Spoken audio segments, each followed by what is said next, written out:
Well, I was thinking very much about last week's episode. And when we talked about reparations and the responsibility for rebuilding the African continent, basically when we looked at like the negative impacts of countries like China mass producing African wax prints and then selling it back to the continent of Africa. But I don't know if you ladies are aware, but China is actually the biggest financier of African infrastructure projects. And, remember they lent, that was it, $1 billion line of credit to singer Akon for his Light in Africa project, where they were doing like solar panels, electricity across the continent. But I guess it really got me wondering, while the infrastructure and the investment in it is a good idea, it's needed, it's welcomed, do you think Africa is becoming too reliant on China and really just setting themselves up for inescapable debt? I don't know. What do you ladies think? Girl, I'm seeing him in my dashiki crop top, giving you clavicle. That's clavicle. But I feel as though I feel like Africa is becoming a bit too dependent on China, if I'm honest with you. Reason being, Africa are in a position where they won't be able to pay back the debt to China. COVID has made things more difficult. Yeah. Akon's already owing them $1 billion. Like, let's not forget, come on, not even 1 million, 1 billion. And I understand Akon's in debt, but I understand, there's positives coming from it. I understand that there needs to be a cash injection from somewhere. But let's not forget what happened to Haiti. When Haiti became independent, I believe I think it was the USA that made it difficult for Haiti to have trade deals with certain places. Or was it France? I think maybe in France, who said, okay, because you have come independent from us, we're going to triple how much you owe and make it basically crippled Haiti with debt. And I'm afraid that China might try to do the same to Africa. They're printing money for Zimbabwe. They got one deal with Zimbabwe. I don't know, man. I don't know. The thing is, I want to give China the benefit of the doubt. And I know it sounds wild to say. I know it honestly sounds wild to say. But because I didn't know too much of what was going on. Like, I'd heard for years, my friends tell me, like, there's starting to be, like, a large Chinese community in Nigeria. And I was always like, oh, that's interesting. Like, I didn't particularly understand what was going on. And they're like, yeah, they're opening a lot of businesses, buying land and building roads and things. And I was always curious as to why China decided to come over to Africa. Like, it just baffled me. I couldn't put the pieces of the puzzle together. But then, so for me, it felt fishy then. But then I did read that China said that they wanted to create a partnership between them and Africa. So I thought, okay, well, it doesn't sound like they want to take advantage. And I know it's extremely naive. It is extremely naive. But I just want to start to believe in the good of people. And like, so someone tells me they want to do a partnership, I'm just going to go with, okay, they want to be equals. I'm not saying there's no shady stuff going on, because in partnerships, there's always shady stuff. But can we give China the benefit of the doubt that they might tie these? You know what? I'm kind of with you. Like, you guys, if you're listening on the podcast, you can't see Linda's face, but she's literally just like, I do believe it. China are not in it. China are not in it to benefit anybody. That's basically what your face is saying. But the point is, Africa is borrowing money anyway. Like, the continent is borrowing money to build their infrastructure because there's so much possibility in the continent. There's so much opportunities, but without roads, without jobs, they're not able to do these things, without railways. So electricity is actually really helping them to build. And I was really like, oh, I think China are in it for kind of like illegal gain. Well, not illegal, legal gain, but not to profit Africa. But I was really seeing, when I read up on it, that China are giving them contracts and deals that no other continent is giving them. Like, they're giving them lower interest rates, better terms for contracts, whereas other countries are trying to make sure that when they lend money, they have to give back much more, give back their produce, give back this, give back that, when China are giving them a better deal. So I'm like, who isn't going to go for the better deal? I think what we should be looking at is the intentions behind the trade. So it frustrates me, first of all, that people see African countries as these places that would cease to exist if we didn't donate £3 a month to, because all of the casual luxuries that we associate with being in the West come from materials that we have sourced from Africa. So like our iPhones, a lot of the materials from that are sourced from Africa. The gas that you fill up your car with, the materials that also make up the car, the gold and the diamonds in your jewelry, and even minerals that I can't pronounce, so I won't even try to, come from a lot of African countries. So China has always had the intention to be technologically advanced. Yeah. And to do that, you need the materials, and which means you need the African countries. So I think that, first of all, this is not a new realization on China's part. China and Africa's trade actually increased by 700% from 1990. And for the most part, the infrastructure that they're doing is airports, like Sophie was saying, roads, railways. But if we think about it, what can those things do? Airports, roads, railways, forms of transport for the things that you want to get out of Africa to China, right? So if you are building Africa in this sense, it is obviously going to directly affect your country in a positive way. So I think when we look at the intent behind the trade, then we need to look at, all right, if you are in control of the infrastructure, then how well are you treating your workers? How well are they paid? Well, I think that's definitely, I think one of the issues with the African the infrastructure in this scenario is that whereas China is the biggest financier, Africa still has the largest money input into the infrastructure. Like, China isn't putting in the most money. What they are the country who's putting in the most, but Africa is still putting in the majority. The country has to still put in the majority. And I think what we can begin to do is make it out like Africa, we feel sorry for the continent or the countries. They're not really gaining anything. But when they open up airports and railways and ports, and can they have better roads to the sea and shipping, it helps them to trade with other countries and not just China. It opens up their ability to do that. And currently, without the roads, without the railways, they don't have the access to that. So I think it is a win-win. But I think the issue is because China has more of the money, they're going to have more of the leverage. But I think that Africa, the continent, is getting so much from this as well. And I don't think they should be looked upon as the poorer uncle. Do you know what? I think you're right. Do you know what? Like, as I'm sitting here and I'm deep in it, it does really benefit Africa in terms of even tourism. My thing is this, when Christopher Columbus went to discover America, did he come there and tell them they were gonna be in a did he tell the settlers there, the original people that were there, that they were gonna be in a partnership? Or did he with open intentions? And I think that is why I'm kind of like side-eyeing China, because it's just I would love to say that I do not think that what happened in the past could happen again now. But the truth is, you never really know. You're right, Linda. You're absolutely right. That's why I said, like, I hate to say it, I'm being naive in saying it, but there could be possible shadiness. And that's no offense to particularly China, but like, they could possibly, even though they're saying right now, like, well, we're a partnership, we're working together, it's all great. Like, they might start to play dirty if Africa starts to do something that they don't want, or for example, if they decide to have better trading relationships with another country or continent, then it could cause an issue. And I think that's when we'll really see what their intentions are.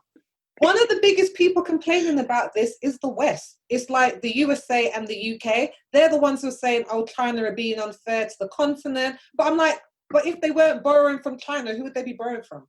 You want them to borrow from you when you know that you don't have a good as term as China. So people in China, I was reading this BBC article and they were just like, don't get caught up in what the West is trying to say.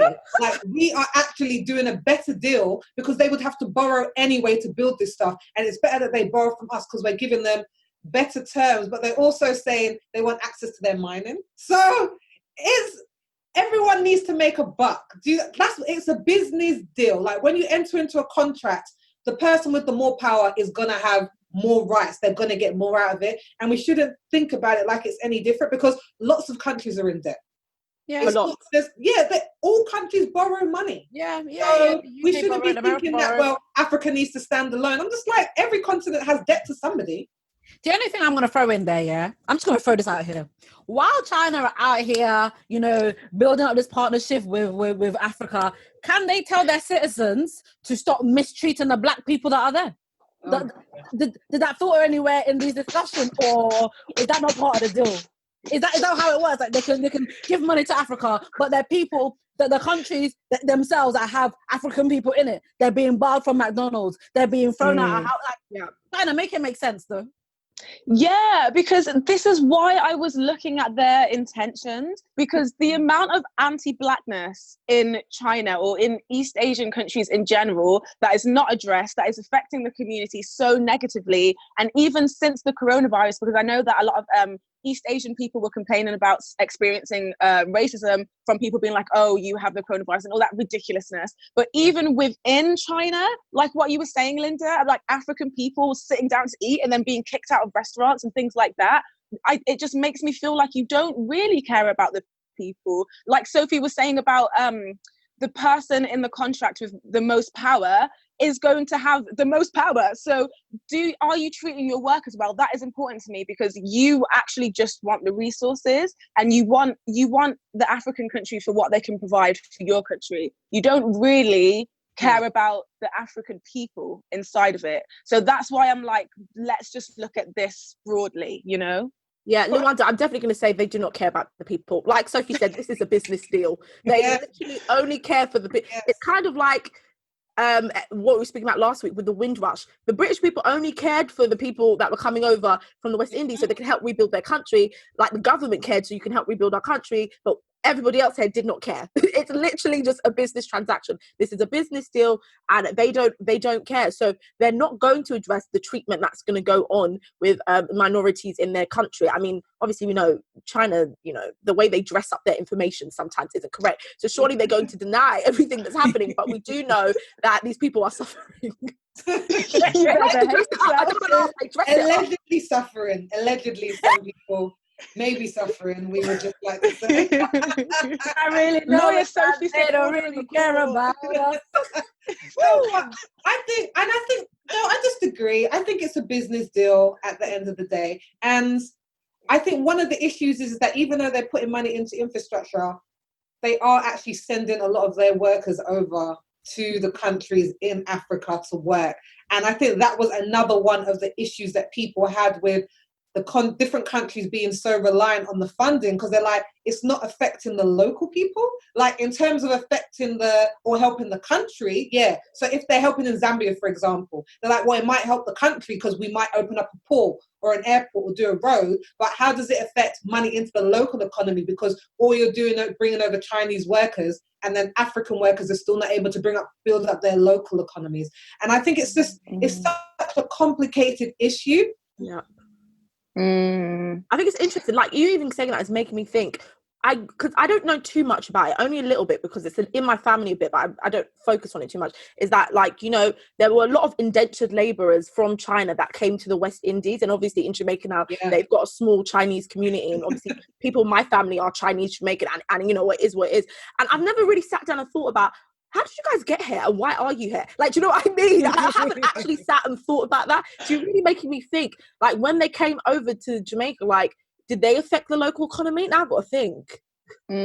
I think there's also a point to be made when, I can't remember who was saying earlier, I think it was you, Sophie, that was saying it is mainly the West that is complaining about the relationship between China and Africa, because we all know that if it wasn't China receiving these trades, it would be the UK, it would be America, it would be other countries in Europe. And it's really interesting because if we look at the beginning of the colonization of Africa, something that sparked like a catalyst for it was a man, and I can't remember if he was in, I can't remember Swedish or if he was Dutch, but a European man basically brought a part in Africa. And not like how, you know, you have, you know, British colonies or Dutch colonies or blah, blah, blah. He literally brought land. He owned the land in Africa. He brought this. I can't remember how big it was, but it was land, and he brought that. And so everyone else was like, oh, damn, no, he's got this, so he can mine this. So now what are we going to do? And then the scramble begins. And, you know, we all know that, you know, the real reason for World War II was to carve out the parts of Africa that, you know, the European or whichever countries wanted. So I think that sometimes people, it's kind of like, you know, when you take it, when a child is sitting next to a toy and you pick up a toy and they weren't playing with it, but now they want to play with it because you're playing with it. That's how I feel like people are reacting to this situation. But now if they get the oil, what are we going to have, and which countries are we going to go to, and things like that, you know? No, I think we need to get away from saying that the continent is a victim in all of this, because I was watching a video with Akon and he was talking about his Light in Africa project. And he was saying, he tells so many people there is so much opportunity in the country. Across the continent, they still deal in money heavily. It's not really credit cards. Cash is king. And they're like, so in terms of that, in terms of someone coming over there to work, there is a lot of power there when you can still deal in currency and you're not dealing in credit and whatever. So now I think Africa is virgin territory for a lot of different things, and they're trying to capitalize on it by using what China are bringing to build something that they're not able to. So I don't think that they're the victim in this whatsoever. I agree to an extent with Sophie. I don't think Africa are completely the victim in this. But what Luanda's saying has a lot of sense, because, you know, the UK and America, are they not the same people who are making it incredibly difficult for African migrants to come here to work or to study? Are they not the same people that are doing this? So for them to be complaining, I'm almost like, all right, China, go ahead, man, go ahead. If it's upsetting these guys, China, go do your thing. You know? But I guess in terms of like the question about it bringing around debt, I think now, and I think Linda, you said it briefly, with COVID-19, we're actually starting to see the reality of that, because a lot of countries in the continent are starting to say, we're not producing. Like a lot of the things that we make, we need things from China in order to manufacture those things. And now with China being kind of shut down in importing and exporting, China has had to say they're cancelling some of the loans that they were given because they're like, people can't pay. And now we're going to start to see a debt accumulation, because whereas we feel like, well, in fact, no one apart from Boris Johnson seems to think that COVID-19 has ended. The rest of us are very aware that it's still going on, but we don't know how long it's going to go on for. And whereas they were already in debt, like we have debt with like our mortgage or whatever, the money needs to be paid. They can give us a holiday for like a couple of months, but the money needs to come from somewhere. And I think this idea of China and Africa in debt is going to become very real in the next 1 to 2 years, because we're going to see the fallout from China, because China's losing a lot of money. So they're not going to be allowing people to default on loans for a long period of time. I agree. It will be interesting to see what the next few years look like. You know what? Another opposite point though, right? You know, in my head, it's like, okay, so China are making this partnership with Africa. But almost, would it not be easier for it to be America or the UK, because they already speak the same language? No, but I think they've already seen what the people from the UK have done, and they decided to go with a new person. Not to get that's what I'm saying. It's kind of like, to me, if I've already seen someone do me wrong, and then somebody else has come in, but I'm not sure if they're going to do me wrong, but I've seen what they've done to others before, but it's confusing. I'm going to go with the lesser of two evils and go with the person who hasn't wronged me yet. Or wronged you as much. It's like looking, if you want to get a mortgage, you're going to look around to various different banks and say, who's offering me the best for my buck? Like, first you think, what do I want? If I want a house here, or if I want a house there, or do I want to pay a bigger deposit, or do I want this? Who's going to offer me the best rate? And I think that's what we're seeing with Africa right now. And I'm glad, and hopefully with China, it's allowing them to come to the table and have a bit more power than they would if they did with the UK and the US. I definitely think that's something that we need to think about. Like, we just need to weigh up, are the minerals and oils that you're exchanging for your infrastructure worth it? Like, is the debt worth the way that the people are going to be treated? Like, just weigh up the scales, see what happens, you know?